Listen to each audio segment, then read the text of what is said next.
Persiapan keluarga. Keluarga akan diberitahu tindakan yang akan dilakukan dan akan dimintai persetujuan tindakan. Persiapan tempat resusitasi, ruangan yang hangat, tidak berangin, terang, dan memiliki lampu pijar 60 watt. Persiapan alat resusitasi seperti kain 3 helai, kotak peralatan resusitasi yang berisi alat pengisap lendir delay steril, alat resusitasi ventilasi balon, dan sungkup steril dengan katup pelepas tekanan, sarung tangan, dan memiliki jam pencatat waktu. Persiapan penolong seperti memakai alat pelindung diri, mencuci tangan dengan 6 langkah, dan mengeringkan dengan kain tisu bersih. Kemudian menggunakan sarung tangan sebelum menolong persalinan. Setelah segala sesuatu telah dipersiapkan, maka lakukan penilaian untuk mengambil keputusan perlu tidaknya tindakan resusitasi. Apakah kehamilan cukup bulan? Apakah bayi menangis atau bernafas, tidak menggap-gap? Menilai tonus otot tidak baik atau lemas. Keputusan, bayi perlu resusitasi jika bayi tidak cukup bulan atau bayi menggap-gap, tidak bernafas, tonus otot bayi tidak baik atau bayi lemas. Penata laksanaan resusitasi neonatal. Lakukan pemotongan tali pusat yang dapat dilakukan di atas perut ibu dan di dekat perineum ibu. Tali pusat tidak diikat, tidak dibubuhi apapun, dan tidak dibungkus.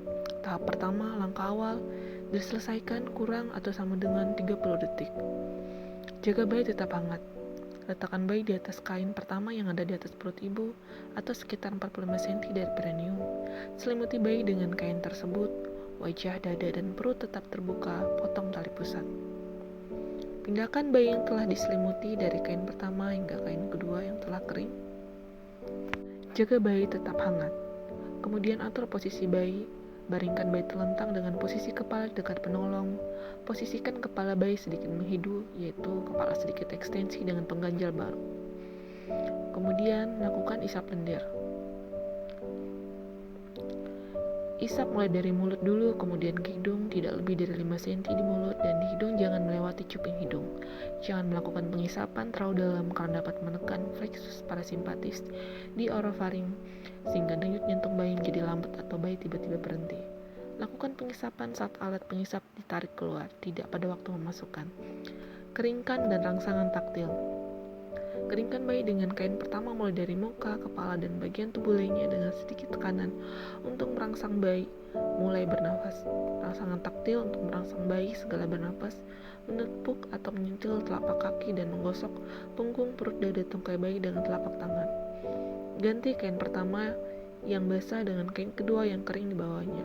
Kemudian atur kembali posisi kepala bayi menjadi posisi menghidu. Lakukan penilaian bayi.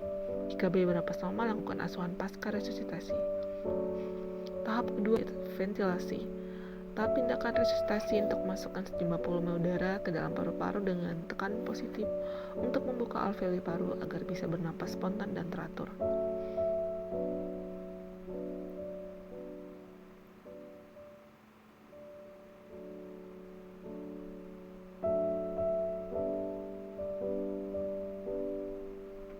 Pasang sungkup.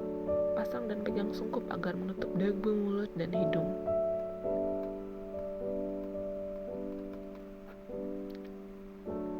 Ventilasi 2 kali. Lakukan kemasan pada balon dengan tekanan 30 cm air. Lihat apakah dada bayi mengembang. Jika tidak mengembang, periksa posisi sungkup dan pastikan tidak ada udara yang bocor. Periksa posisi kepala pada posisi menghidu, dan periksa cairan atau lendir di mulut.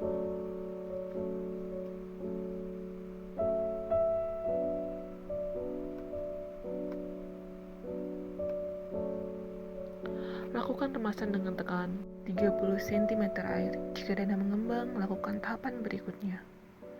Ventilasi 20 kali dalam 30 detik. Remas balon sebanyak 20-30 kali dalam 30 detik dengan tekanan 20 cm air. Atau tidak bernafas, lanjutkan ventilasi.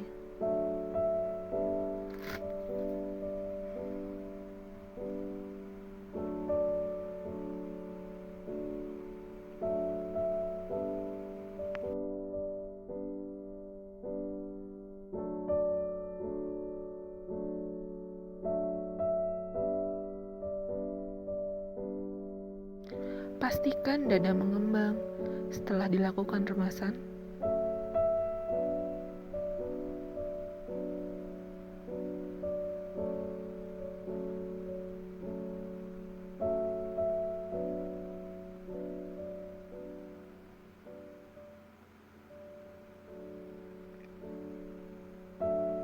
Jika setelah 30 detik, lakukan penilaian ulang nafas. Jika bayi bernafas normal, tidak menggap-gap atau menangis, hentikan ventilasi bertahap. Lihat dada bawah, apakah ada retraksi. Hitung frekuensi nafas per menit. Jika bernapas lebih dari 40 kali per menit dan tidak ada retraksi berat, jangan ventilasi lagi. Lakukan bayi untuk kontak kulit ibu bayi pada dada ibu, dan lanjutkan asuhan BBL. Pantau setiap 15 menit untuk pernafasan dan kehangatan. Jangan tinggalkan bayi sendiri. Lanjutkan asuhan pasca resusitasi jika bayi menggap-gap. Ventilasi setiap 30 detik. Lakukan penilaian ulang nafas. Lakukan ventilasi 20-30 kali dalam 30 detik. Setiap 30 detik lakukan penilaian nafas, kemudian lakukan penilaian ulang bayi apakah bernafas, tidak bernafas, atau menggap-gap. Jika bayi mulai bernafas normal atau tidak menggap-gap dan atau menangis, hentikan ventilasi bertahap. Kemudian lanjutkan asuhan pasca resusitasi.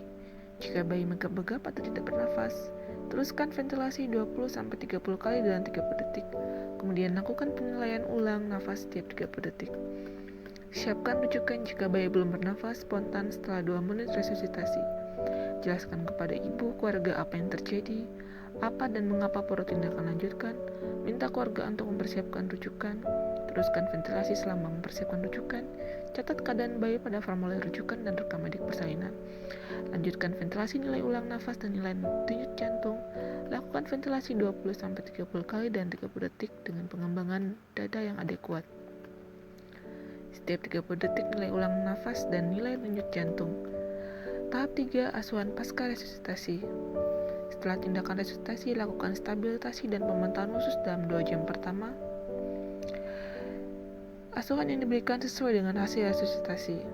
Jika resusitasi berhasil, ajar ibu dan keluarga untuk membantu bidan menilai keadaan bayi dengan pemantauan perawatan tali pusat, pencegahan hipotermi, pemberian vitamin K1, pencegahan infeksi, pemeriksaan fisik, pencatatan dan pelaporan.